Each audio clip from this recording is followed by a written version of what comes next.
I mean, there is a misunderstanding maybe or a misnomer amongst non-Muslims that people become Muslim primarily through marriage. They want to marry a Muslim, and so they convert in order to get their Yeah. marriage done. I Yeah. mean, how much of that is for you?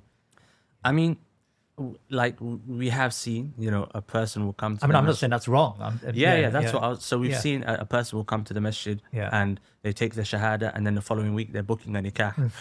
So you can kind of, you can guess that this has been arranged. Yeah. But if that's how Islam is going to enter the person's heart, then alhamdulillah, Yeah. it's a form of da'wah.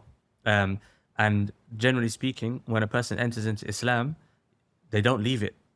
So it's like, it may take them some time to develop that Islam, to develop the iman, but it becomes a mainstay in their life. Well, I wanted to ask you about that. So, from your experience, I mean, subhanallah, you've had lots of conversions to Islam, not just in Ramadan, lots of reversions, but also, over the years. I mean, how many of those stay Muslim? I mean, Yeah. do you find that there's the odd few or even a good number who may leave Islam after a few months or years? So the only person that comes to mind that I've heard left Islam, they mentioned that they entered into Islam for the wrong reason, Okay. basically. Okay.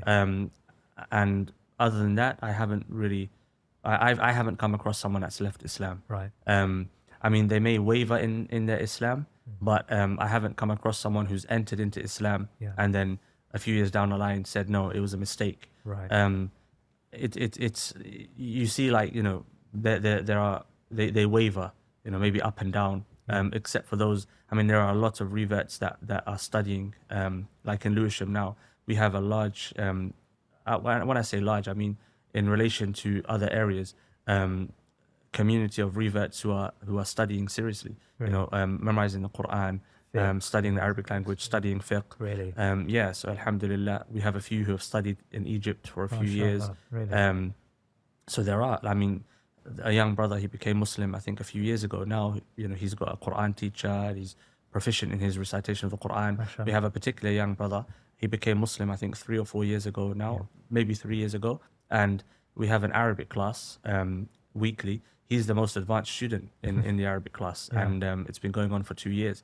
And like he can actually break down the grammar of Arabic sentences. Yeah. He can translate, basic texts.